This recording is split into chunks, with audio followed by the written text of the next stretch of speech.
কিছু কিছু ঘটনা এক এক সময় একদমই মেনে নেওয়া কঠিন হয়ে যায়। যেমন তুমি এই ইমেজটা দেখো, এই দুটো ইমেজই একই বাচ্চা, কিন্তু কেউই এই কেসের কথা শুনে এটা বিশ্বাসই করে না যে দুটো ইমেজই একই বাচ্চারই ছিল। এই বাচ্চাটার নাম রাইকার, যে প্রায় 2 দিন ধরে মিসিং ছিল। সে 2 দিন কেউই কোনো আইডিয়া করতে পারছিল না যে আসলে সে কোথায় গেছে। আর যখন এই ইনসিডেন্টের পুরো স্টোরি বাইরে আসে, তখন কেউই এটা বিশ্বাস করতে রাজি ছিল না। লোকজন বলছিল এটা হতেই পারে না। কিছু লোকের বিশ্বাস এই বাচ্চাকে অন্য কোনো বাচ্চা নিয়ে রিপ্লেস করা হয়েছে। হয়তো এখানে কোনো স্কিন ওয়ার্কার ইনভলভ আছে যে এই বাচ্চার রূপ নিয়ে ঘুরছে। এই সাধারণ দেখতে কেসটা পুরো টিকটককে কাঁপিয়ে দিয়েছিল। তখন লোকজনের ভিডিওতে 10 থেকে 15 মিলিয়ন ভিউজ আসছিল, কারণ সবাই জানতে চাইছিল যে আসলে এই বাচ্চাটার সাথে কি হয়েছে। Welcome to the another story, and আপনারা দেখছেন দ্য রাইকার ওয়েব মিস্টেরিয়াস কেস।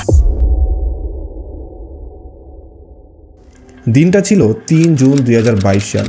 রাইকার তার বাড়ির বাইরে তাদের ফ্যামিলি ডগের সাথে খেলছিল। আর যেহেতু রাইকারের বয়স মাত্র 3 বছর ছিল, তাই তার বাবা দূর থেকে তার উপর নজর রাখত। রাইকার যেদিকে দৌড়াতো, তাদের ডগ রাইকারকে ফলো করত। তারপর রাইকার অন্যদিকে দৌড়াতো, ডগ আবার তাকে ফলো করত। এছাড়া রাইকারের আলাদা আলাদা ধরনের পোকামাকড় খুঁজে বের করার খুবই শখ ছিল, তাই সে প্রায়ই গাছের পাতা এবং পাথর উল্টে দেখত। আর নিচে যে পোকামাকড় থাকতো সেগুলো দেখে রাইকার খুবই আনন্দিত হতো। একদিন রাইকার তার ডগের সাথে এভাবেই খেলছিল এবং তার বাবা একটু দূর থেকেই তাকিয়ে রাইকারকে পাহারা দিচ্ছিল। কিছুক্ষণ পর রাইকারের বাবা কয়েক মিনিটের জন্য বাড়ির ভিতরে চলে যায়। আর কয়েক মিনিটের মধ্যে যখন রাইকার কারোর নজরে ছিল না, যখন সে শুধু তার ডগের সাথে একা ছিল, তখন হঠাৎ করে রাইকার গায়েব হয়ে যায়। আর যে ডগ সবসময় রাইকারকে ফলো করতো, সবসময় তার সাথে খেলতো, সে কিন্তু এবার রাইকারকে ফলো করতে পিছনে যায়নি। তাহলে কি ডগ এখানে এমন কিছু দেখেছিল যেটা দেখে সে ভয় পেয়ে গিয়েছিল, আর তাই সে রাইকারের পিছনে যায়নি? এই প্রশ্নের উত্তর আজ পর্যন্ত জানা যায়নি। কিন্তু রাইকার আসলে কিভাবে মিসিং হলো, এর পেছনে কি কি থিওরি আছে, সেগুলো একটু পরেই বলবো। রাইকারের ফ্যামিলি আশেপাশে তাকে খুঁজতে শুরু করে। তাদের দেখে প্রতিবেশীরাও তাকে খুঁজতে শুরু করে। কিন্তু অনেকক্ষণ খোঁজার পরও যখন তাকে পাওয়া যাচ্ছিল না, আর সময়ও পার হতে থাকে, তখন মিসিংয়ের কয়েক ঘন্টা পর পুলিশকে খবর দেওয়া হয়। আসলে রাইকার কোনো বড় শহরের কাছে গায়েব হয়নি, বরং সে একটা ঘন জঙ্গলের পাশে গায়েব হয়েছিল, যেখানে বড়রা যেতেও ভয় পায়। এবং দূর দূর পর্যন্ত ঘন জঙ্গল, পাহাড়ি এলাকা ছিল, যেখানে রাতে তাপমাত্রা 5 ডিগ্রির নিচে নেমে যায়, মানে প্রায় ফ্রিজের ঠান্ডার সমান। এই অবস্থায় রাইকারকে দ্রুত খুঁজে বের করার অত্যন্ত জরুরি ছিল, কারণ একটু দেরি হলে বড়সড় বিপদ হতে পারে। ঘন জঙ্গলে তার প্রাণ যাওয়ার মতো অনেক ফ্যাক্টর ছিল, কিন্তু তাকে বাঁচানোর মতো কেউ ছিল না। তাই সেখানে বসবাস করা লোকজনকে অনুরোধ করা হয় তারা যেন নিজেদের প্রপার্টি আর বাড়ির আশেপাশে রাইকারকে খোঁজে, যেন এমনটা না হয় যে আমরা তাকে জঙ্গলে খুঁজতে থাকি আর রাইকার বাড়ির আশেপাশে কোথাও থেকে যায়। সাথে সাথে একটা সার্চ অ্যান্ড রেস্কিউ অপারেশন শুরু হয়, যেখানে প্রায় 50 জনের একটা টিম ছিল। Ground team, dog unit, drone, এমনকি হেলিকপ্টারও। চারিদিকে খোঁজা শুরু হয়। কুকুরগুলো রাইকারের গন্ধ ধরার চেষ্টা করে, কিন্তু হঠাৎ সেখানে বৃষ্টি পড়া শুরু হয়ে যায়। বৃষ্টির কারণে ডগার রাইকারের গন্ধ ফলো করতে পারছিল না, তার গন্ধ মুছে গিয়েছিল। ভিজিবিলিটিও কমে যায়, যার ফলে ড্রোন আর হেলিকপ্টার ফিরিয়ে আনতে হয়। সব চেষ্টা করার পরও দুঃখের বিষয় রাইকারকে খুঁজে পাওয়া যাচ্ছিল না।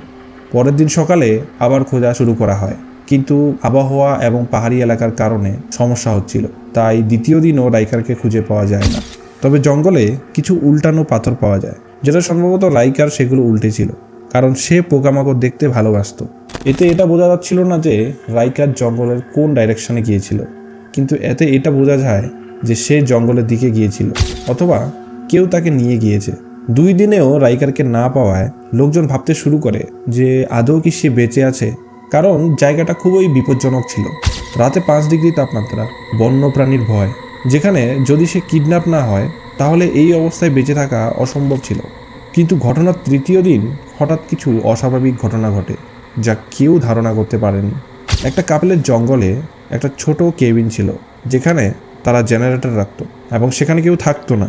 আর ইন্টারেস্টিংলি ওই দিন সেই ক্যাবিন থেকে খুবই অদ্ভুত একটা শব্দ আসতে থাকে। এই শব্দের সোর্স জানতে তারা খুবই সাবধানে ক্যাবিনের দরজা খোলে।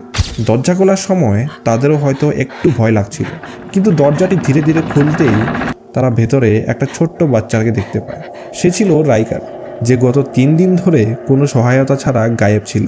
তারপর তাকে উদ্ধার করা হয়, রাইকারের চেক আপ হয় এবং জানা যায় সে পুরোপুরি ভালো আছে, তার কিছুই হয়নি। যদিও সে ক্ষুধার্ত এবং তৃষ্ণার্ত ছিল, কিন্তু তার শরীরে কোনো ইনজুরি ছিল না, এমনকি সে অসুস্থও হয়নি। তারপর রাইকারকে তার ফ্যামিলির কাছে ফিরিয়ে দেওয়া হয়। পুলিশও একটা স্টেটমেন্ট দেয়। এই নিউজ টিভিতে আসে এবং এখানে হ্যাপি এন্ড হয়ে যায়। কিন্তু হ্যাপি এন্ড যদি এত সহজে হয়ে যেত তাহলে হয়তো এই কেসটা এত ভাইরাল হতো না, কারণ এটা বুঝতে পারা টোটালি অসম্ভব ছিল যে আসলে সে কিভাবে এই পুরো সময়টা একা কাটিয়েছিল। রাইকারের নিউজ বাইরে আসার সঙ্গে সঙ্গে একটা ফটো অ্যাটাচ করা হয়, যা রাইকারের বিফোর ভার্সেস আফটার ফটো ছিল। লেফট সাইডের ফটোটি গায়েব হওয়ার আগে তোলা ছবি ছিল, আর রাইট সাইডের ফটোটি তাকে পাওয়ার ঠিক পরের ছবি ছিল। মানুষ বলতে শুরু করে এখানে কিছু গড়বড় আছে। রাইকারের মুখ এতটা বদলাতে পারে কিভাবে? তার মাথার শেপটা পর্যন্ত চেঞ্জ মনে হচ্ছিল, আর অনেকের কাছে তার চেহারাটা খুবই ভয়ঙ্কর লাগছিল। তাই মানুষ নিজেরাই রিসার্চ শুরু করে এবং যে এক্সপ্লেনেশন কর্তৃপক্ষ দেয়নি তার উত্তর মানুষ নিজেরাই খুঁজতে থাকে। প্রথম প্রশ্ন ছিল, রাইকার যেখান থেকে গায়েব হয়েছিল আর যেখান থেকে তাকে পাওয়া গেছে এই দুই জায়গার দূরত্ব 4 কিলোমিটার ছিল। 4 কিলোমিটার একজন প্রাপ্তবয়স্কের জন্য বেশি কিছু না, কিন্তু 3 বছরের একটা বাচ্চার জন্য জঙ্গলে খারাপ ওয়েদারে একা ট্রাভেল করা বিশ্বাস করা খুবই কঠিন। মানুষ মানতেই চাইছিল না যে রাইকার একা 2 দিন বেঁচে থাকতে পারে। তবে এটাও হতে পারে যে এই 2 দিন হয়তো তাকে কেউ হেল্প করেছে। এর থেকে এটাই ধারণা আসে যে যখন রাইকার তার ডগের সঙ্গে খেলছিল তখন কেউ তাকে কিডন্যাপ করে অজ্ঞান করে দেয়। তারপর বৃষ্টির কারণে তারা তাকে বেশি দূরে নিয়ে যেতে পারেনি। জঙ্গলে একটা খালি কেবিন দেখে সেখানে থামে, আর অথরিটির কুইক অ্যাকশনের কারণে রাইকারকে সেখানে রেখে পালিয়ে যায়। কিন্তু এই ধারণা থেকে এটা বোঝা যাচ্ছিল না যে রাইকারের ডগ আসলে তার পিছনে কেন গেল না বা চিৎকার কেন করলো না।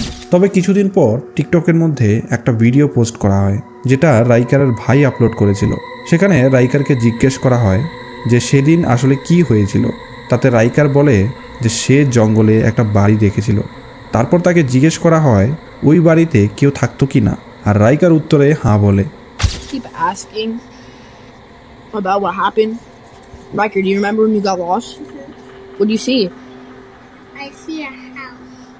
A house in the woods? Yeah. So I can live and then I can